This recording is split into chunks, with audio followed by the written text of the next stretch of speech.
Hey folks, welcome to the Blue Line CNC live stream. We'll be getting started in just a few minutes. This is the part of the broadcast where we allow YouTube to get their engines fired up and put out broadcast notification to channel viewers such as yourselves that will be going live.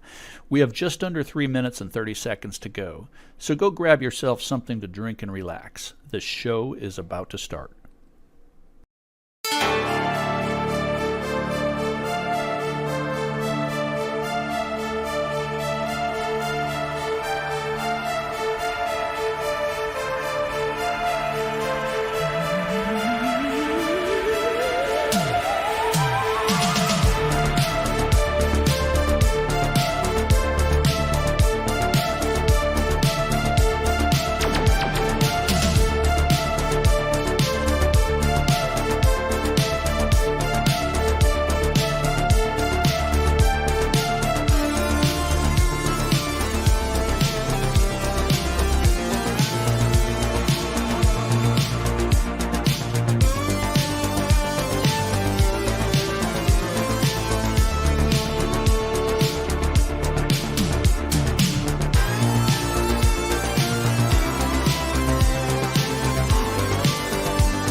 Hello, everybody, and welcome to the Blue Line CNC live stream. For those of you that don't know me, my name is Russ Tyndall, and I am coming at you from Northern California, where it is cold and windy, my friends, and it's been that way for several days. I hope you are staying warm wherever you are at. If this is our premiere event, and if you were paying attention right when this intro started, you probably noticed a little glitch with the audio. So yeah, the glitch got me. I knew something like that would happen. This is my first stream ever, so you get the unique opportunity to watch me screw up live. I've done some test streams prior to tonight's stream and everything looked good. I'm on the Starlink internet system, so sometimes things get questionable when my dish is looking for satellites that are passing overhead. when they're looking for a new satellite to latch onto. You may see some video hiccups. So when this happens, it's usually for a brief second or two. But nevertheless, please forgive me. Let me know if you see areas for improvement. That's one of my goals, is to improve on this stream. So if you see something, sound off in the comments. I'm going to review all that stuff when the stream is over. And I will definitely look at what you have to say. Let's talk first about the purpose of this stream. Why am I doing it? And you're probably saying to yourself, oh God, not another CNC stream. Well, yes, but not in a competition way. It's not my goal to be competitive in any way with any other creators or makers out there. It's my belief that we as makers all have our unique way of doing things, and that we can learn from one another if we pool our resources. And believe me, there's plenty of customers and work out there to be had. We don't need to be in competition with each other. And if you don't know that yet, just let people know you have a CNC machine and that you make stuff. And believe me, they're going to be knocking down your doors to get a hold of your products. So yeah, that. And then also I want it to be a forum for fellow flag builders to come together and discuss your techniques, your tips, your tricks. I want to know how you guys do your flags, whether it's with a CNC or do you do it the traditional woodworking way, without a CNC. I want it to be a forum for me to bring fellow flag builders and guests on the show from time to time. And it doesn't have to be flag builders. It can be anybody that wants to appear on the show that does woodworking projects that they feel might be of benefit. And this will allow you to tell the viewers about yourself, showcase your products, perhaps boost your sales. And if you have a social media platform or YouTube channel, to boost your viewership and boost your numbers and metrics. So the next thing that I'm curious about is what live stream days and times work best for you guys. If you plan on tuning into this live stream, sound off in the comments and let me know what days of the week and what times of the day work best. I'll review those comments and I will come to some sort of conclusion with what works best for my schedule and with what you guys want to see as viewers, and we'll figure something out moving forward. I can't right away guarantee that it's going to be a regular schedule. Ideally, I would like to try for once a week, once every 2 weeks, but I don't want to oversaturate stuff and put something out there if I don't have the viewers. So I just want to make sure that what I'm putting out there is solid, it's relevant, and it's something that you guys want to see. There's some time slots with other CNC makers and other YouTube channels that I don't want to interfere with. So those time slots are out. And actually, I'm usually watching those guys. So that's just a given that I'm not going to be producing any content, at least from a live perspective, during those times. Some of you guys may be familiar with Mark Lindsay CNC and Dave Gatton. If you're not familiar with those guys, watch them. I'll put some links to their channels in my description below when we're all done. If you're not watching them, you're really missing out. They have some great content, especially Mark. For beginner CNC, he's amazing at what he puts out there. He can literally teach you Vectric software, which is CAD CAM software, from the ground up. You'll be up and running in no time at all. And he's how I learned in the very beginning, and was my inspiration for a lot of stuff. So about me, I've spent the past 32 years in law enforcement, both in Arizona and Chandler. And I retired, Arizona and California, Chandler, Arizona, and up here in Northern California. And I retired just last year. I bought my first CNC machine in 2018, knowing that I wanted to use it to make flags for police officers and public safety. And I've always loved the graphic arts in some way, shape, or form. I've always loved computers, and I've always loved woodworking. And creating with the CNC has allowed me to marry those three things and or those three disciplines, and do something that I really enjoy. And I quickly turned a side hustle into a small business, and it's worked quite well for me. If you've seen some of my videos on YouTube, that you've noticed that probably some of my branding has changed over time. I used to brand myself solely as Blue Line Wood Flags, and I'm still Blue Line Wood Flags, don't get me wrong. But I'm finding that more and more content that I do on YouTube and social media is geared towards tool tips, techniques, and other CNC related content. And so I didn't want to pigeonhole myself into just flags. I felt my skills and my videos were kind of expanding, kind of outward, away from just flags. And for this reason, I decided to brand as Blue Line CNC. And this change is not complete. It's slowly being rolled out, and it may take a while to fully implement. And I may ultimately decide that it's just not working out and that I need to go back to Blue Line Wood Flags. So stay tuned for that. I think we're going in the right direction with that. If you've got some comments on that, again, let me know. And we're going to get to some comments here in a few minutes. I just wanted to go over some of these housekeeping things here in the very beginning. My main mission does remain the wood flags. So you know a little bit about me. Let me hear about you. Don't be shy. Leave your comments. I promise I'll get to them as many of them as I can. I can't say that we're going to get to all of them tonight, but I will certainly do my best. Tell me where on this rock we call Earth you're at. Let me know if you build flags, and let me know how you build flags if you do build them.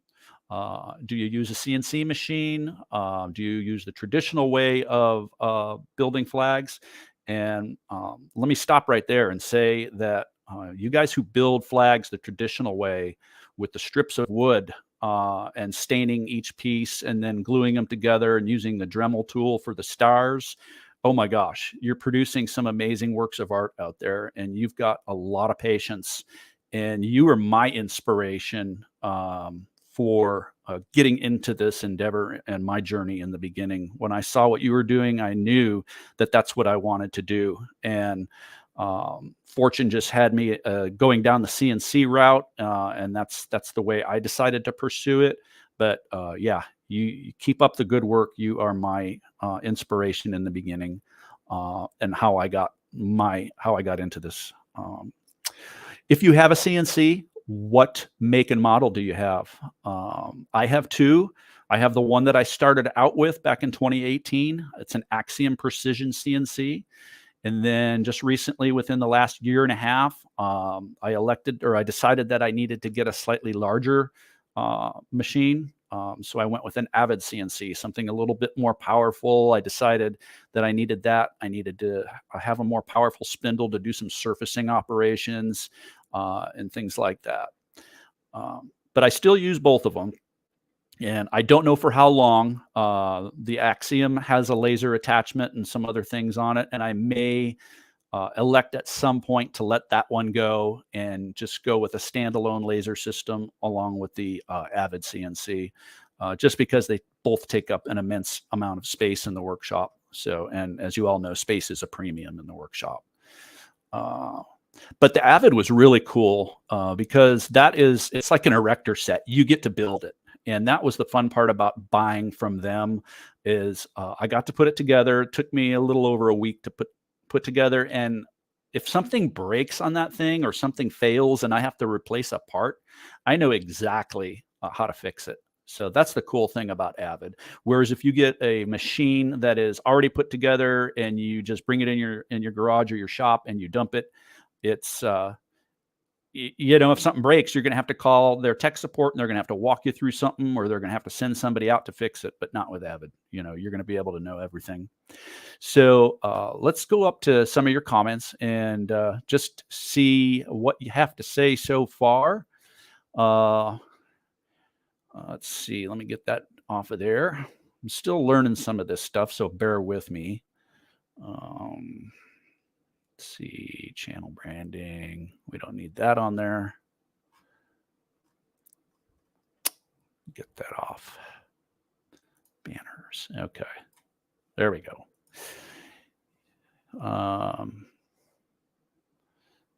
Let's see. I see a comment.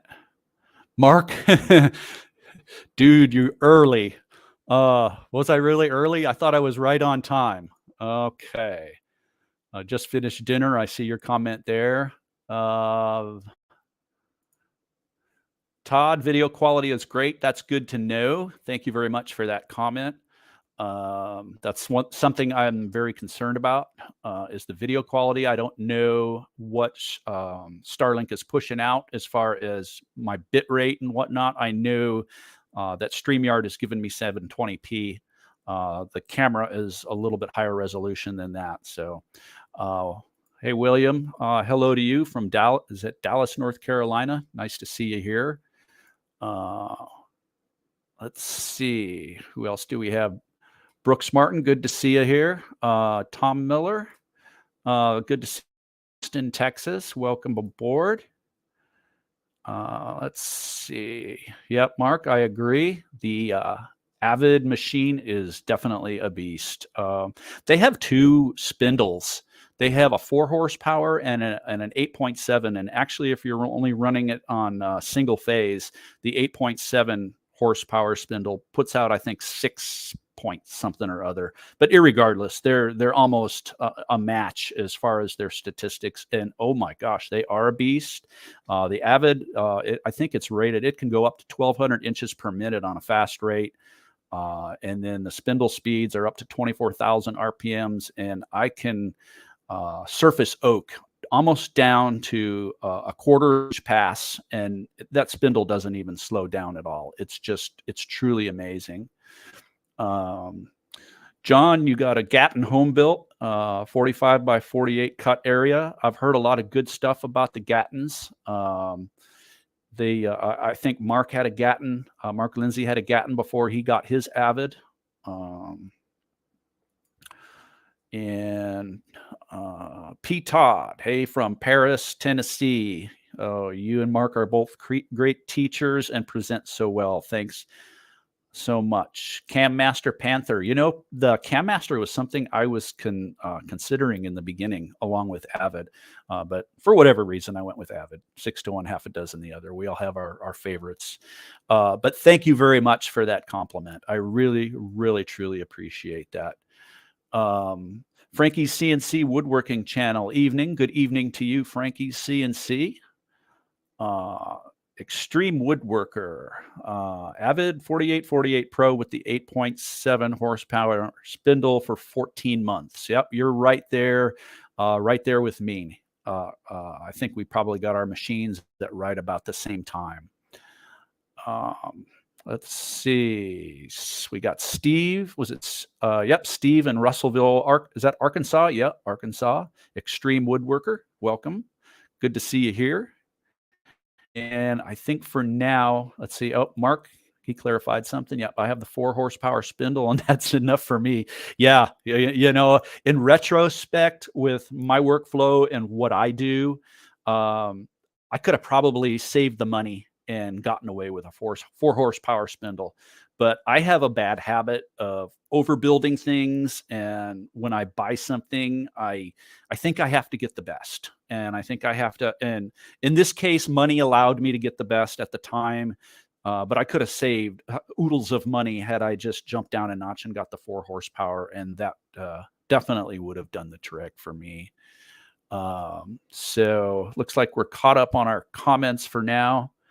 Brooks, you've got a Cam Master Stinger 24 by 48 and a Shark desktop. Okay, so you're running 2 CNCs. And Mark, it's worth doing and it's worth overdoing. Yeah, for sure.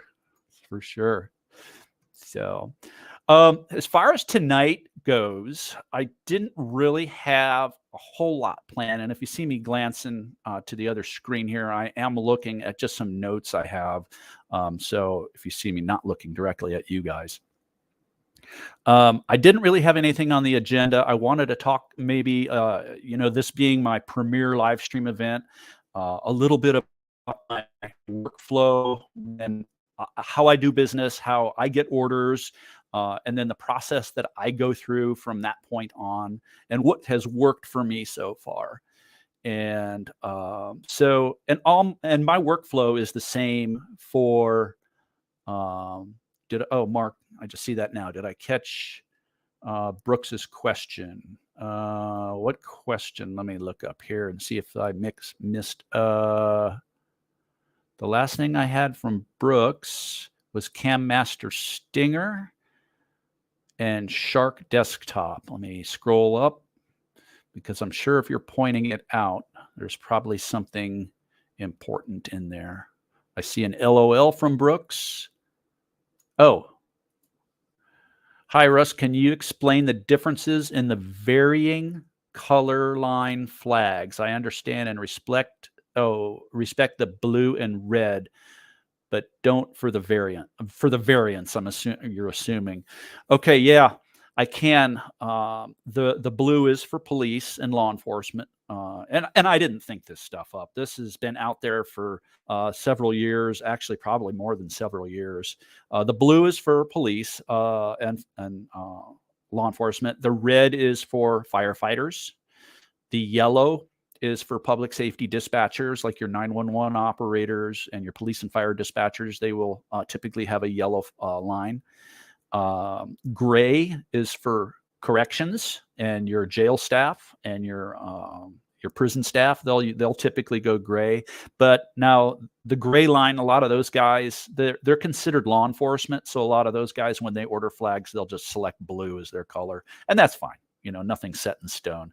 And I think, what's the last one? Green. Green is known as military. So I've done a few flags for the military, and those guys will always pick the green stripes. So I hope that answers your question, Brooks. Let me see if there's been any more. Blaine, no, you're not late. Maybe a little bit. We got started here at 7, but it's all good. We're really getting into the meat of anything. We're just kind of getting to know one another right now, so to speak. So yeah, my workflow is the same for all of my flags. I don't start a project until I receive payment. And that's very important. And if you guys are doing stuff out there and you're trying to make money at what you do, I'm going to recommend to you right now, don't do any work on a promise. Get payment in either full or get payment 50% down from the get-go.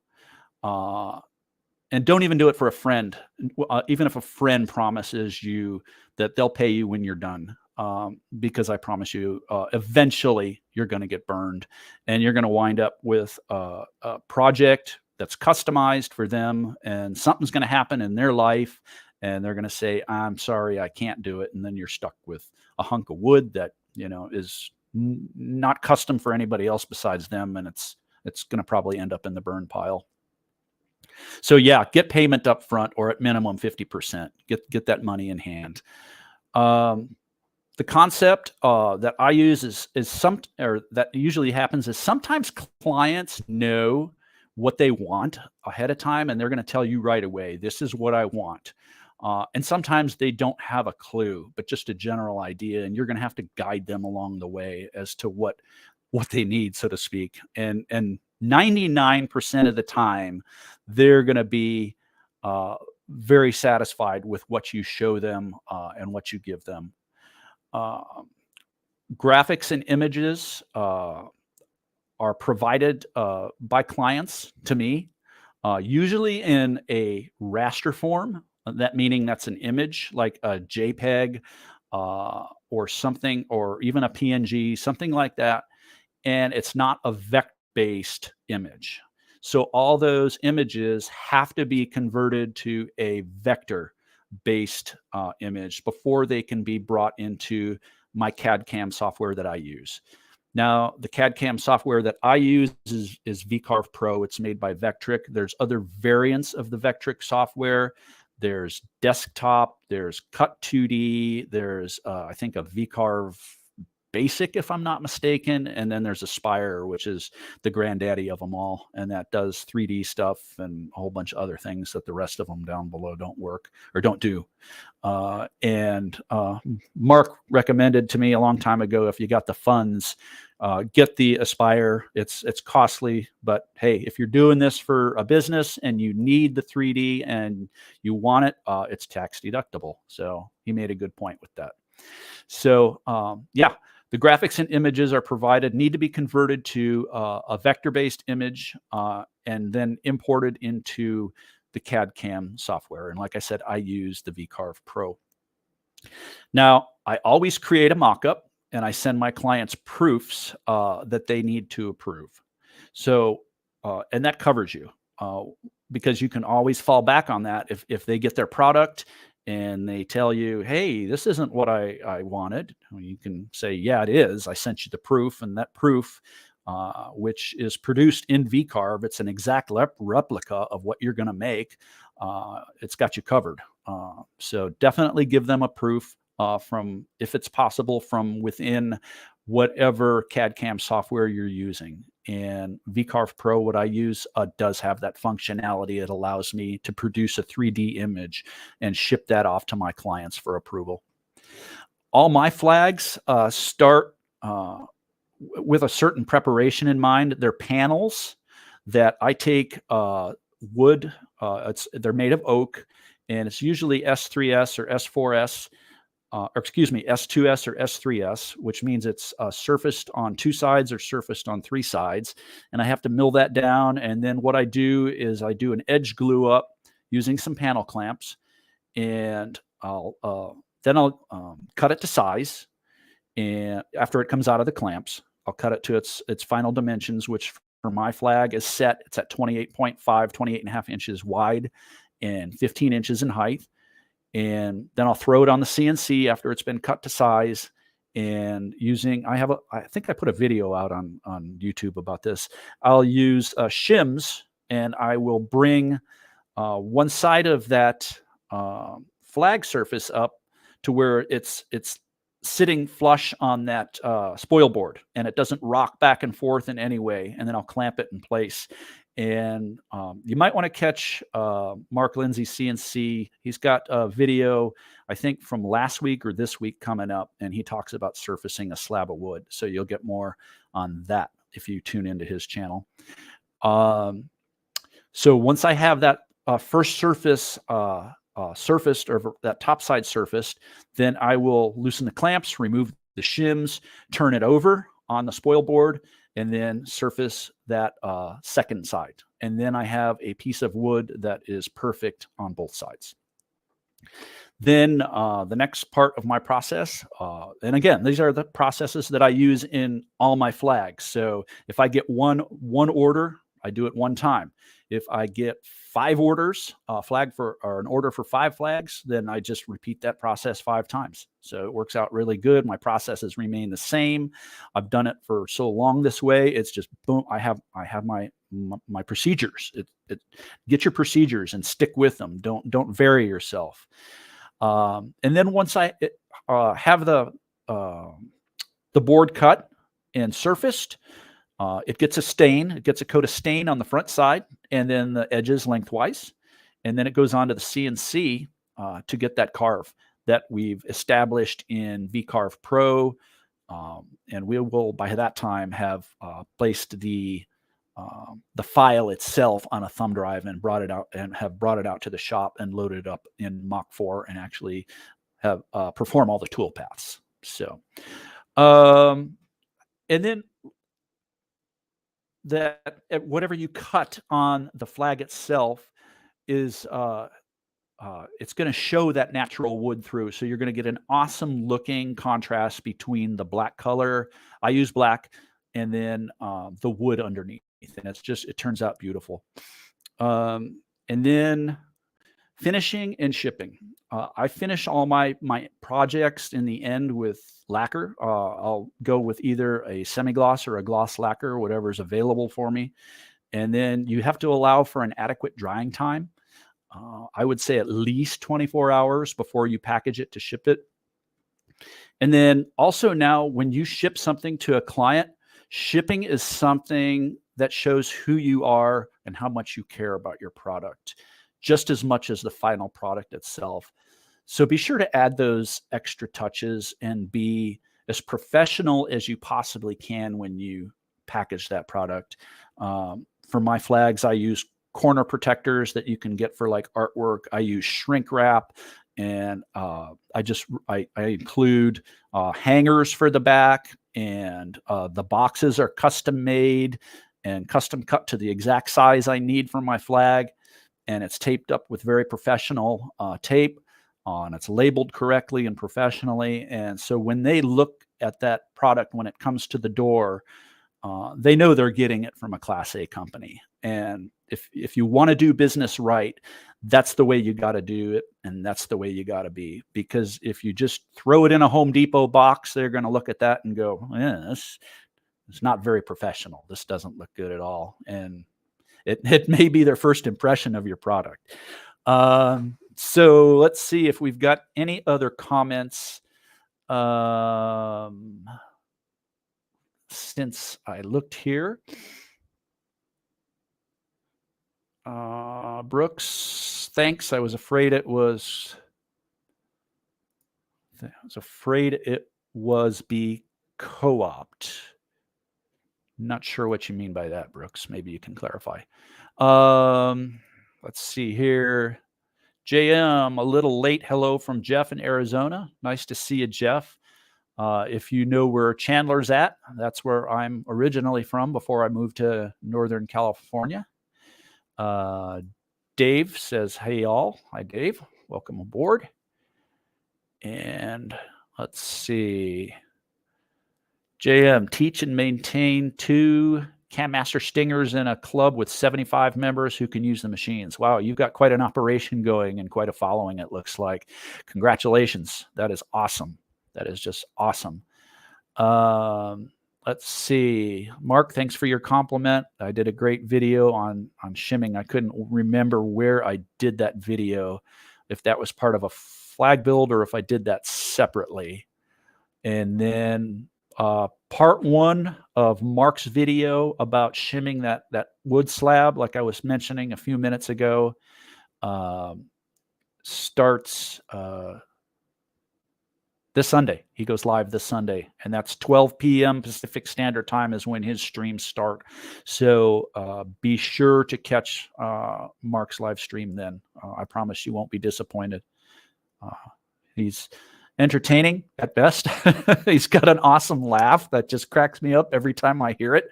So tune into his channel.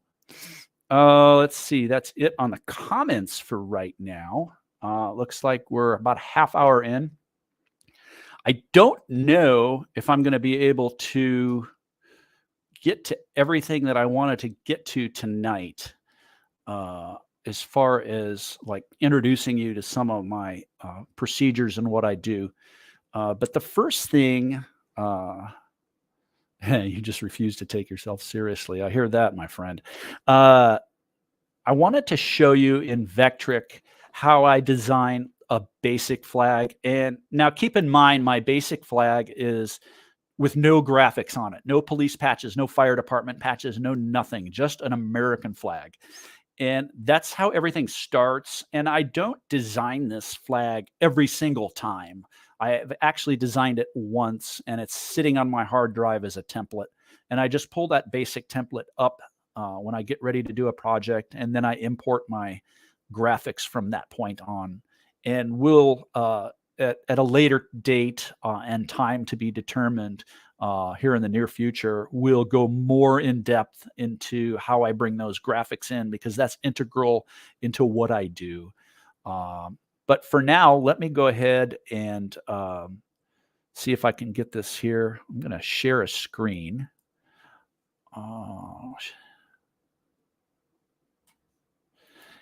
And then I want to show you. I've got Vectric. We all know we're live here, so let me go ahead and remove that just so we can see things here. So this is Vectric VCarve Pro. It's my CAD CAM software. CAD is where you, if you don't already know, CAD is where you design your element, your project, whatever you're creating, and CAM is where you designate your tool paths. And CAM is actually what creates the G code that you put on your thumb drive or you hook up to your CNC machine and take out to the shop. But the design part of it is done in CAD. And as you can see right here, I've got a flag that I've already designed. This is my template, and this is what I use whenever I start a project. But I don't want to show you that. I want to show you how we got to this point, and hopefully I can get through this at a relatively quick rate. So let me close this. And let's open up a new project as if we were starting a new file. So I'm going to start out. It's going to be a single-sided project. My width. Again, if you're not familiar with VCarve Pro, I'm assuming most of you have knowledge with some form of CAD CAM software since you're CNC aficionados. But if you don't know VCarve, then forgive me. I'm not trying to pass you up on this, but for time reasons, I do want to move through it. The width of the project is 28.5 inches. My height, like I say, for my flags, is 15 inches. Material thickness is arbitrary. It doesn't really matter because we do a Z measurement with our bit whenever we change bits, but I'm going to put 3/4 of an inch. Z0 position, material surface. My XY datum, for design purposes, I'm going to leave it in the center, but when I take it out to the shop, I move that out to the lower. I move that XY datum to the lower left. Modeling resolution doesn't matter, so I'm just going to hit OK. Now, the first thing I want to do is create some guides, some things that I can align to when I start creating my flag elements. And the first thing is a rectangle, the exact same size as this. So I'm going to click on rectangle, and I want it to align within the center. So X0, Y0, I want it to be square. And my width, 28.5. Again, we're just mirroring the size of the project, and 15 inches. We're going to create it. Now, it's there. You can't see it. That's just because it's lined up. You see it turn pink there? I don't know if you can see it, but it's there, but it's just lined up with the project edge, so you really don't get a good look at it. The next thing we need to do is create a union, or the boundaries for the union of the flag. And what I use, I'm going to go to, let's see here. If I can go, because I want to show you. Omni Calculator is what I use. They are great for finding out your flag measurements. And let's see here. Whoops, I don't know how I'm getting Omni Calculator. Let's do Omni Calculator American flag. Let's see if I can pull it up that way. Flag calculator, Omni Calculator. There we go. And I've found that this is the best calculator to use when you're trying to figure out the dimensions of your flag, because it leaves very little thought on your part. So we know that the length for my flag, what Omni calls the length here, B, is going to be 28.5 inches. So here we'll put 28.5. And see what it does. When I put that one measurement in, it automatically populates everything else. So it takes all the guesswork out on your part. It just makes things so easy. And then now once we have that, we can go back up and we can see what our union width is and our union length.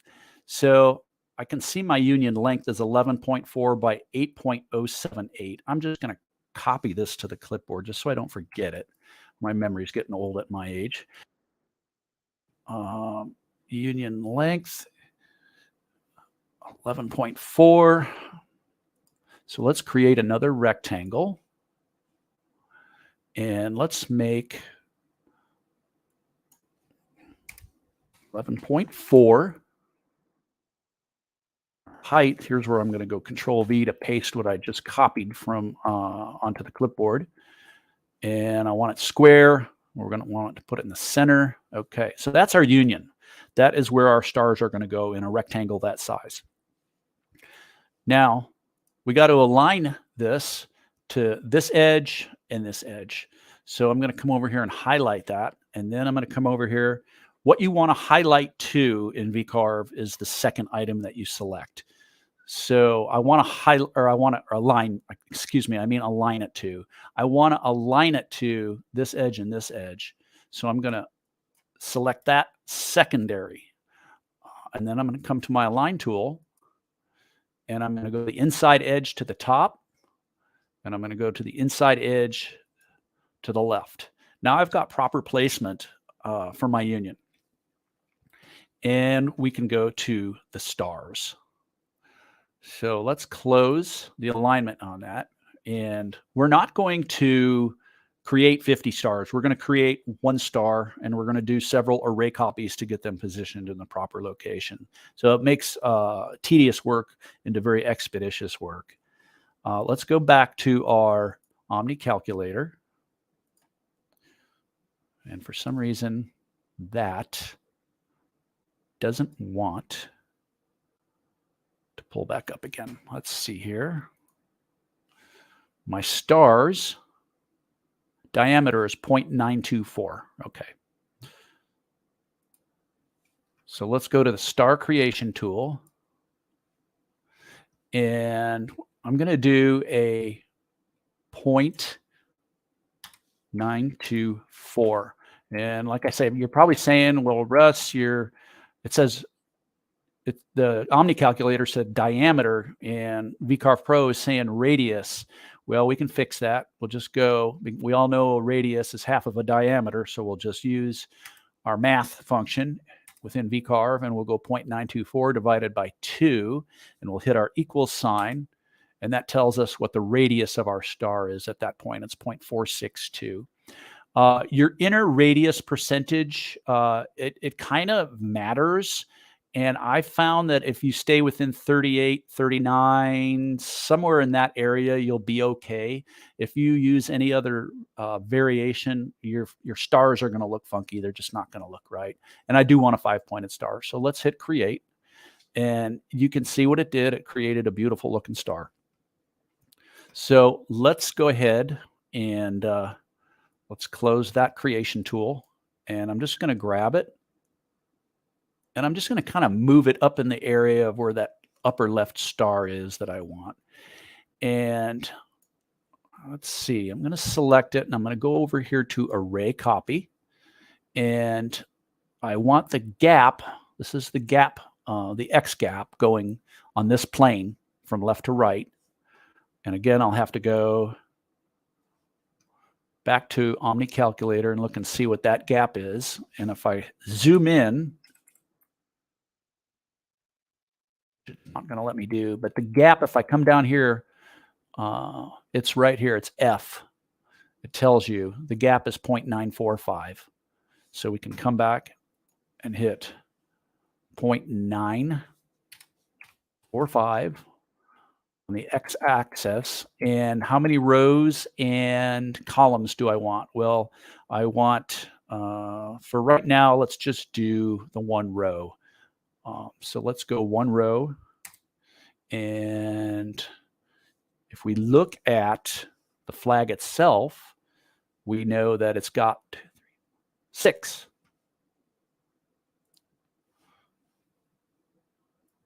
columns. And if we hit OK or copy, we get 6 stars spaced properly. Whoops. Now what I'm going to go ahead and do is I'm going to hold down Alt. Whoops. Control Z. I think it's Control that I want. I'm going to create another row up here, and this will be clearer in a second. I'm just going to take this last star and I'm going to take it off. Now, this star, or this row of stars, we want, whoops, come on. Let's group it. That'll make it easier. I'm just going to drag it down. And you can do an array copy on this as well if you want to get them perfect. Let's see. But this way I find that the spacing works out equally as well.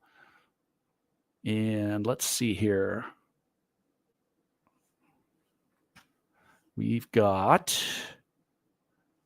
1, 2, 3, 4. We've got 4 rows. Okay. Whoops, that's not what I meant.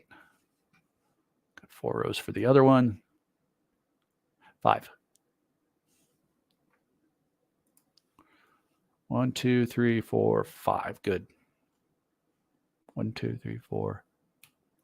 There. Okay. Now this one, we'll group that row. Remember, I took off a star for a specific reason. We're going to go ahead and move that approximately there, approximately there, approximately there, and bring it down there. So we've got the number of stars that we need. Now we just got to kind of fine tune the alignment on it. And I'm going to go there. Oops. Keep forgetting to hold down the Shift key to select them at the same time. I want to group them. And I'm going to select this one because I want to align them here. So I want it to be aligned here. Same thing here, here, here, and that group of 6 stars. We want to, and then we want to align it to our union. Whoa, hit the wrong one. Control Z. Align to selection, align, oh, align to, yeah. What am I doing wrong here? Oh, did I not group them? That could be what I did wrong. Oh, hey, this is a live show, guys. Things happen. I think I just needed to group them. Okay. Yep, that was it. So that's a fast way that I've found just to group everything and essentially get your union correct. The next and the last thing on this is the stripes. And that's putting the field of stripes. We all know there's 13 stripes on an American flag.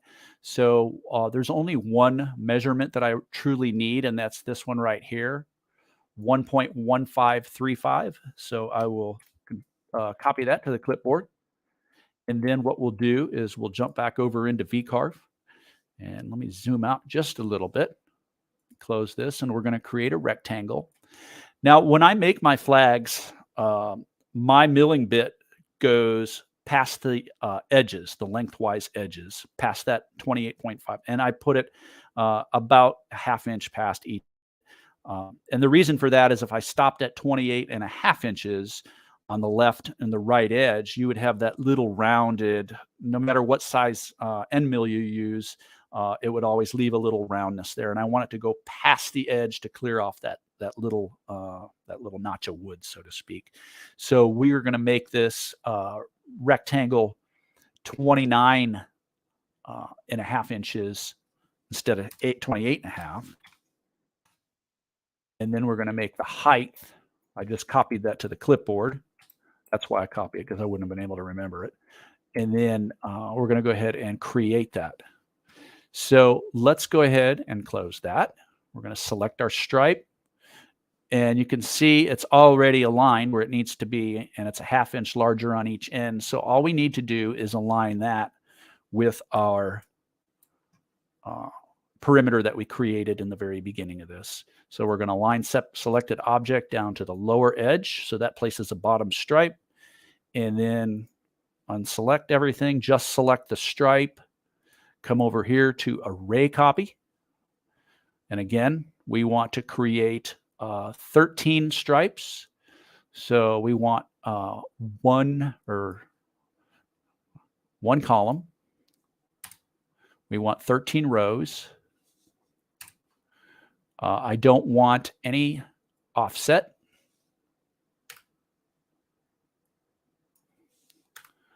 And I want it to go, the displacement, let's see, what was I doing here? Oh, we were going to go in the Y direction.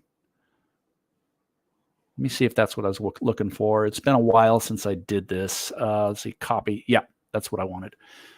So the only thing we need to do now is make a correction for these stripes that are running through our union. We need to get rid of that. And we can do that by individually selecting the stripes that are going through there. And then close this. We'll go into node mode. Select them. And once they're highlighted red, you know you can move them. Whoops, forgot one.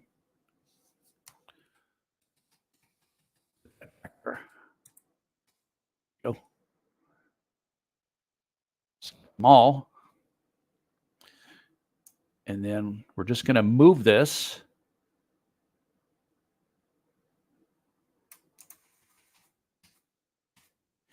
And then what I'm going to do is go ahead and zoom in to maximum resolution. Not that your naked eye is going to ever be able to discern this. And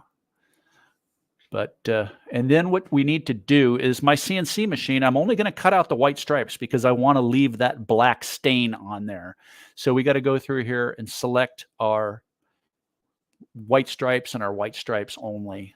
There, there, there, there, there, there. And now you guys might have faster ways of doing that stuff, you know, and that's fine. If you know quicker ways of doing this and you know the shortcuts and the cheats, by all means, go your method. You know, I'm just showing you my method and what works for me. So, hey, this is me, you be you. So then we're going to delete those stripes, and there's no reason for us to keep. Let's make sure that I did that the right way. Did I not? Why is that? Oh, you know what I did? So we need to take away the black stripes, excuse me, because we're cutting out the white stripes. Again, live show. You get to see me screw up live. We're going to take away the black stripes, and that's going to leave the white stripes so we can designate our tool paths. So let's delete that then.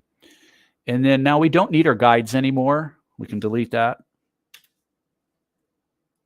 And we can delete this guide. So you can kind of see what's going on with this flag. We're going to establish a tool path when we get to CAD CAM. I don't have enough time tonight. We'll go into this later, but we create a tool path for these stars. I use a V-bit for that. It's a 90-degree V-bit.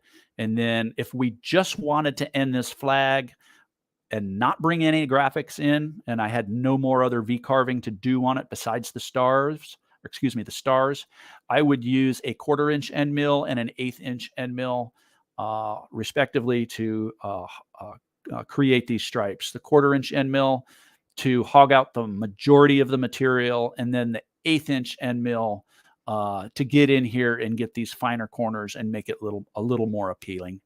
And like I say, all the tool pathing is done over here on this side of V-carve.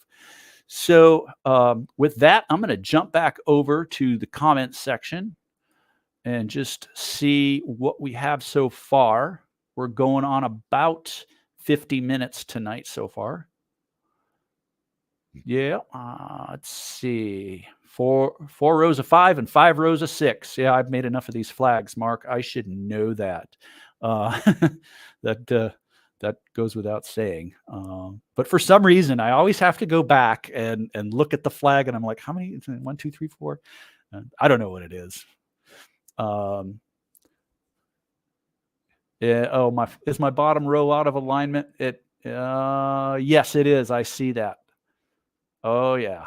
So we would have to ungroup that in that case, and then just group these, and then we would select this group, align that one, and then we would align to material center that way. You happy, Mark? So anyway, they're all aligned now. So, and there's other ways of doing this stuff. I could have done an array copy with those stars, but I copied rows and I pasted them, or I drug them down with the control function, and all I did was center them in the area of the union itself. So anyway, any other questions? If you've got any more, now's the time to sound off. Don't forget, please let me know what works for you as far as days and times of the week. If I don't hear anything on that, I'm just going to set up some sort of schedule.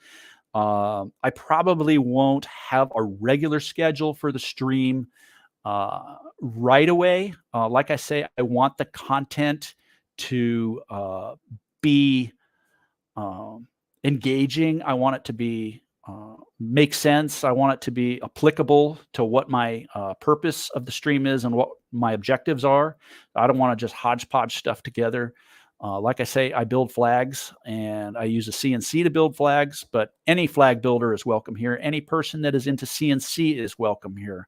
I want this to be a forum for us all to get to know one another and to exchange our ideas and our products, our ideas, and just basically whatever we have to say with one another, I guess I'm trying to say. If any of you guys aren't a subscriber to my YouTube channel, please consider subscribing. That would help me out greatly. Spread the word. I would love to have more subscribers, as most of you who are on YouTube would. You can always catch me on Instagram and Facebook as well. I have channels there, so Blue Line Wood Flags, respectively, on both of those social media platforms. And as always, I do have a website. It's www.bluelinewoodflags.com. So if you haven't seen my website, go over there. I've got examples of some of the work that I've done, and you can see some of the flags that I've built. And yeah, so Brooks, thanks for the comment. Hopefully a lot more to come here in the future. I've enjoyed being with you all tonight. And yeah, so with that, we'll go ahead and end the stream. Y'all have a good night, and we'll see you next time.